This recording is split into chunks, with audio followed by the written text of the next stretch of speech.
Has Joe Biden ever found glee in deporting people and bragged about it? Has Joe Biden ever sold vehicles in front of the White House and hired a tech billionaire who donated $300 to $400 million for his campaign?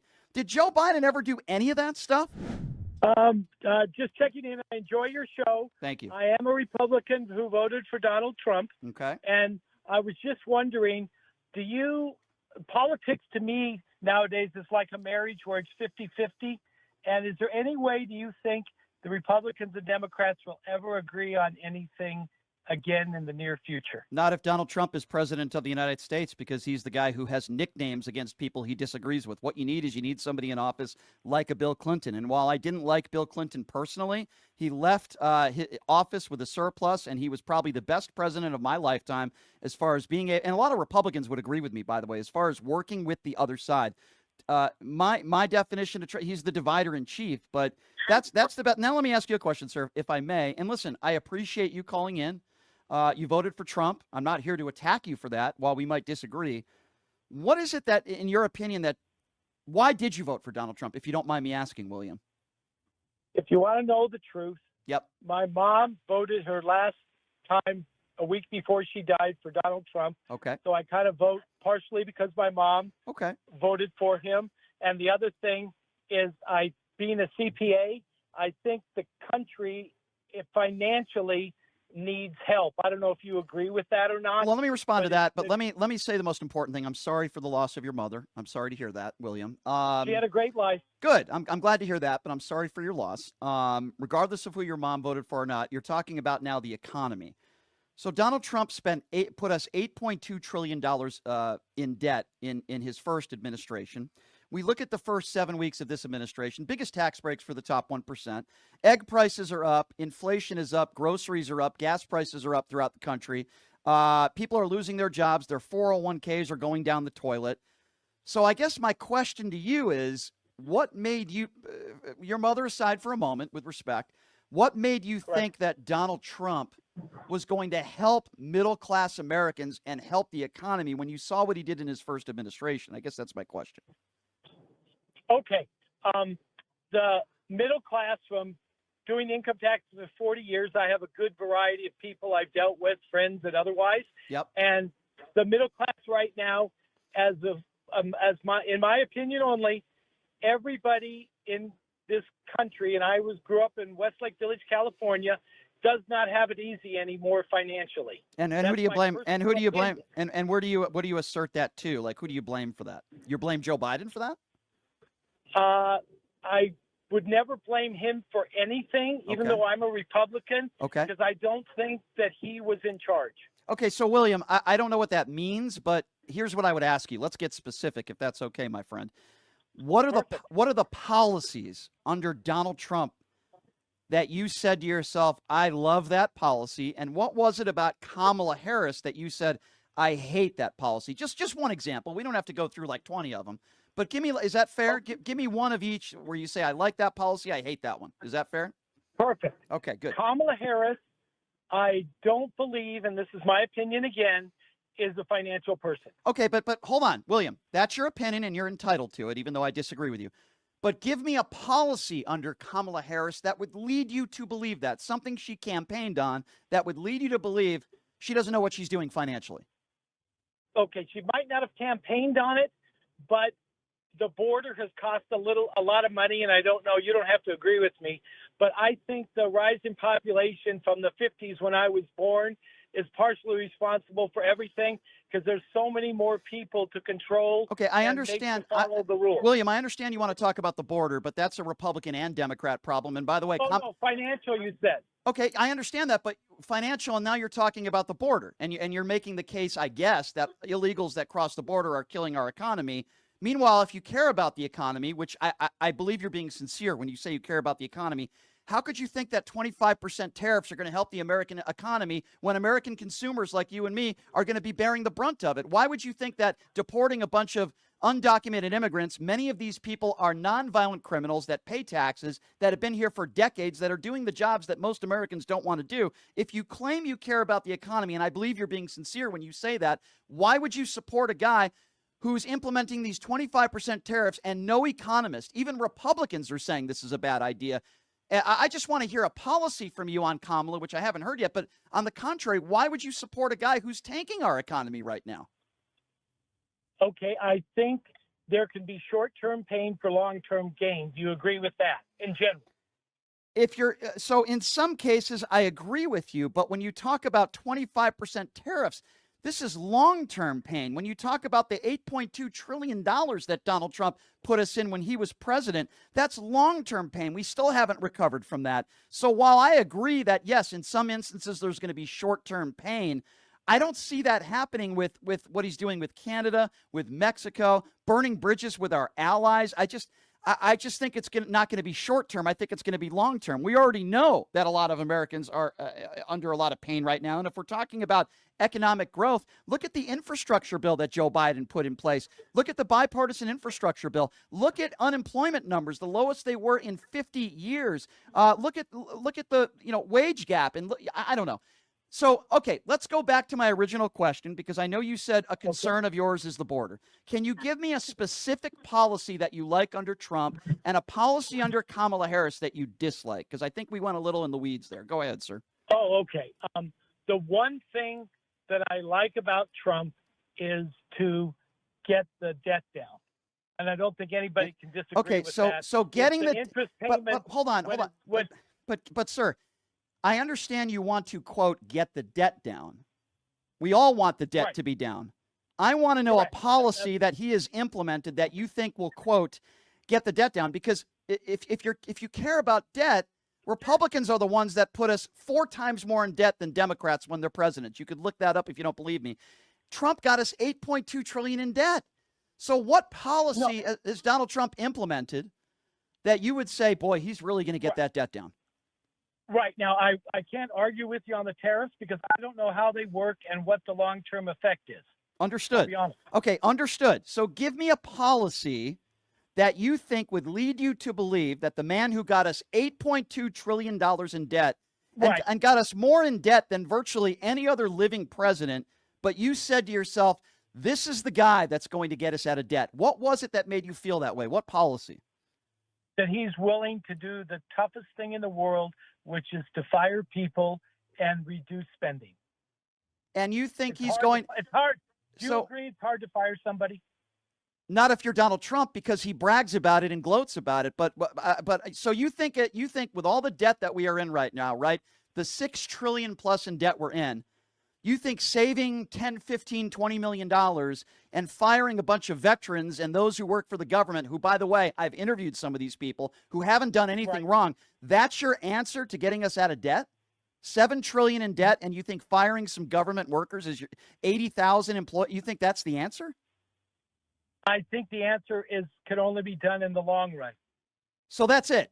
$7 trillion in debt. And the reason why you voted for him from an economic perspective is you like Doge and you like the firings of innocent people that haven't done anything wrong. Some of them government workers, most of them government workers and people that serve this country. And you think that's the key that's going to get us $7 trillion. That's not even 0.5%. If they fired every government worker, it wouldn't even be 0.5% of the debt that we're in now. That's why I'm confused. Help me understand. Right. Now, my dad worked on the electron microscope for the VA for 30 years, so I know how bad the VA has been run personally. Okay, I understand that, and God bless your father. Veteran, but yeah, no veteran. I will agree with you. No veteran should ever be fired after serving this country from a government job unless there's a reason. And guess what? Ever. Donald Trump, I agree with you. Guess what? Donald Trump isn't doing that. I've spoken to veterans and I've spoken to people across the country who've called into this show who have lost their jobs, who have never been written up, who have never done anything wrong, and they have lost their jobs. So Trump is doing what you don't want him to do. Okay, so let's put that off to the side. If Donald Trump fired 80,000 people today, it wouldn't even be a sliver of the debt that we're in. Give me a policy under Kamala Harris that you said, I cannot vote for this woman because I hate this policy. I'm not sure what she did as vice president, and I won't lie to you. So you can't name any policies that Kamala was running on, and the one policy with respect you like under Donald Trump, even though you just admitted that you disagree with some of the firings, is firing a bunch of government workers to get us out of debt. And when I ask you with respect, William, because I do appreciate you calling in, What policies under Kamala Harris you didn't like? What was it about Kamala Harris you didn't like? You can't name me anything? Well, here's what I'll tell you. To reduce fraud and waste, I personally knew from my grandfather that when they did government contracts in the lumber, he did trusses. The government was so stupid. This is in the 20s and 30s. They never took the okay, but William, I hear you. William, I hear you. Let's put that. They don't know how to run a business. William, let's put. The government is incompetent. And Donald Trump is the guy that knows how to run a business when so many of his casinos filed for bankruptcy and his Trump Meat and Trump University and Trump Water and all the businesses that filed for bankruptcy. But you just mentioned a very key word, fraud.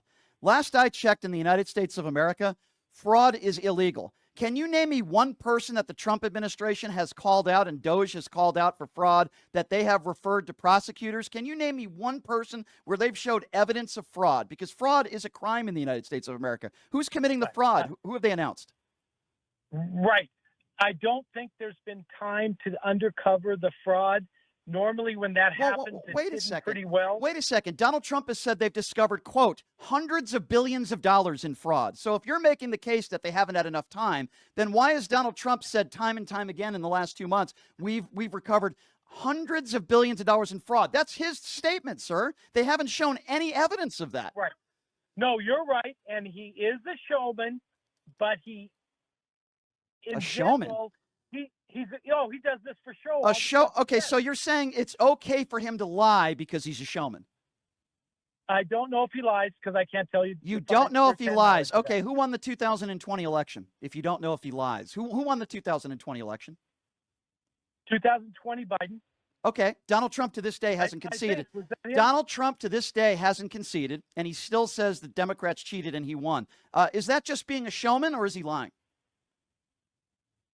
Truthfully, it's just a bunch of bullshit from a politician, and I apologize for the word. That's okay, but in other words, he's lying. Okay, so let me go back to what we said earlier, William, and I appreciate the conversation. I really do. No, and I enjoy your show. Thank you. William, I appreciate you. Republican. William, here's my issue. I will let you ask a question. Let me just finish what I was about to say, and then I will allow you to ask, William. No problem. Here's my issue with this. You seem like a really nice guy, William. I like you. I really do. We could have a good civil conversation, and I appreciate you. My issue with this conversation, William, or problem, I guess you could say, is that the one policy you like is a bunch of workers for the government being fired when we know a lot of these workers didn't do anything wrong, and then you agree that that's wrong, that's what he's doing. And then the one, and I ask you with respect, can you name me one policy under Kamala Harris? It could have been a $25,000 down payment on a home. It could have been lowering the percentage of taxes for middle Americans that make under $400,000 a year. It could have been maternity leave. It could have been the right for a woman to choose. There's so many, the right to health care, whatever the case is. She had a list of policies. And you can't name me one thing about her policy-wise that you didn't like. It's hard for me to understand that, William. Help me understand. Right. The only reason I will say I can't name any of them because she didn't win and get a chance to do what she wanted. She didn't, but she campaigned on policy. She campaigned on a lot of the things she did want to do. So you're saying you didn't. So you're saying you didn't vote for her because she's never been president before? Did you vote for Trump in 2016? Yeah. Okay. What did Trump do policy-wise before he was president? Did he implement anything? I'll be honest with you. Donald Trump uses the law to the very edge for his benefit. Okay, I agree with you, William, but you just said you didn't vote for Kamala because she didn't implement any policy. You voted for Donald Trump in 2016. What policies did Donald Trump implement before running for president in 2016? Nothing but run companies and live his life. He ran companies. Okay. He ran companies, and he ran some of those companies into the ground. I would also say that Kamala Harris was a duly elected attorney general, a senator, and a vice president. Isn't that important? Yeah. Okay. So we can put that off to the side. She really didn't have enough time to run properly. You agree with that? I agree that she didn't have enough time. I agree with you there 100%, William. But I'm just shocked that you can't name one thing about her that you didn't like and why you didn't vote for her. And then when I ask you why you voted for Trump, the one top issue that you talk about is you seem to be in favor of the firings. And then when I say, well, wait a second, a lot of these people have been fired with no cause. We have proof of that. A lot of these people were actually getting awards for what they're doing. You agree with me on that? That was wrong. So I'm just okay. Go ahead and ask your question, William. With respect, I gave you the opportunity. I promised I would allow you to do that. So go ahead. If I have to participate in this, could you have a positivity segment every day? A positivity segment every day. With something for the future that we could do to make things better. Well, the day that Donald Trump is put behind bars, I'll do a 2-hour positivity segment for you. Is that fair? Okay, and nobody will ever admit that Biden and Trump are angels that I know. Okay, so let me ask you a question. Going to that theory, was Joe Biden ever found liable for sexual abuse? Has Joe Biden ever been convicted or charged with a felony? Does Joe Biden have 3 kids or 5 kids with 3 different women? Did Joe Biden ever talk about grabbing women by the genitals? Has Joe Biden ever attacked a POW, said I don't respect him because he was captured? Has he ever called Mexicans rapists? Has Joe Biden ever found glee in deporting people and bragged about it? Has Joe Biden ever sold vehicles in front of the White House and hired a tech billionaire who donated $300 to $400 million for his campaign? Did Joe Biden ever do any of that stuff? Because I think that's a very fair and unfair analogy that you're trying to make. I think Joe Biden's a decent man, and I think Donald Trump is an adjudicated rapist and a piece of human garbage. I just don't think the two are fair. I agree. I'm not agreeing with you, but I'm just saying that. What are you not agreeing with? Human and nobody's perfect. And Biden, I don't know for a fact, and you'll yell at me. I'm not yelling at you. If it's, oh, I know, and I respect you for that. Yeah. Is that being a CPA? If you get financial reports against you, which they claim he had for money transfers, then that a little bulb goes off in my head. Okay, so the bulb can go off in your head, but Comer and the Republicans have been investigating the Biden family, as they call them, the Biden crime family. They literally have found nothing. So I go back to what I said earlier. Donald Trump was. Do you have any kids, sir? If you don't mind me asking. No, I don't. Okay, fair enough. So Donald Trump was the guy who went into teenage girl locker rooms. He admitted it on the Howard Stern show. He admitted to seeing some of these women naked. Can you name me anything that Joe Biden has done in his life that even comes close to what Donald Trump self-admitted to going into women's locker rooms to see them naked without their permission? Can you name, you're the one who made the analogy between the two. Can you name me one thing that Joe Biden has ever done in his life that even comes close to that? Proven. Right. My analogy was they're both politicians, and I don't know if you trust politicians anymore, but I'm old and cynical. I'm not trusting a politician is different than comparing Joe Biden to Donald Trump, a guy who went into teenage locker rooms. So I'm going to assume that you can't come up with any comparison. Okay. I don't know anything other than the pictures they show of him sniffing girls' hair. Okay, hold on a second. Hold on a second. I don't believe it. Okay, hold on a second. You don't know anything about Donald Trump when it comes to him self-admitted bragging on the Howard Stern show, going into women's locker rooms. You don't want to talk about that. You don't want to talk about the hold on. I wasn't listening. Hang on. When they said it. Okay, understood. Well, he said it himself. It wasn't they, it was him. He's also a liable sexual abuser. He has 25 women that have come forward that have accused him of rape or sexual assault. He cheated on his wife, Melania, with Stormy Daniels, unprotected sex, 2 weeks after Barron was born. But yet the one thing that you want to bring up is, quote, Joe Biden sniffing hair. By the way, Joe Biden's never been convicted or charged with a crime ever. But you seem to know a lot about Joe Biden allegedly sniffing hair, but yet you don't know anything about Donald Trump self-admitted going into women's locker rooms and the liable sexual abuse? The actual stories, the only one I heard was when he was on the filming lot talking about women. Well, that's one of the 20 issues. You don't know the fact that Donald Trump is a liable sexual abuser? You don't know anything about that case? Firsthand, no, I'm sorry. Okay, I'm shocked. So you know about Joe Biden sniffing kids, as you claim, but yet women. Okay, yeah. I don't know what you're talking about, but you seem to want to talk. It's on TV. It's on TV. Okay, so, where do you get your William? Where do you get your news from? William, with all respect. I get my news from listening to your show in the car and sometimes to the Clay and Buck show. Okay, Clay, yeah, and Buck are, in my opinion, despicable people. But I've never talked about Joe Biden sniffing hair. I have talked about Donald Trump found liable for sexual abuse. If you can give me any court case of Joe Biden that was found liable for any inappropriate behavior, as you claim, sniffing women, then please let me know. Donald Trump is a liable sexual abuser. It was proven in a court of law. He bragged about going into women's locker rooms. He's got 25 plus women, including his ex-wife, in court documents that said that he raped her. So with all due respect, sir, I think all those scenarios are far more serious, and I'm shocked that you're not more troubled by that than a claim that Joe Biden sniffed a woman's hair. If I had knowledge, like I have no knowledge of tariffs, whether they're good or bad. Okay, fair enough. I want to thank you for your time. Thank Brian. you. I want to thank you for your time. You gave me way too much. I know you have bills to pay, and I'll keep Thank you, William. to your show. William, I'm going to ask you, William, I appreciate that. I'm going to ask you one thing if you can do something for me. Can we do that?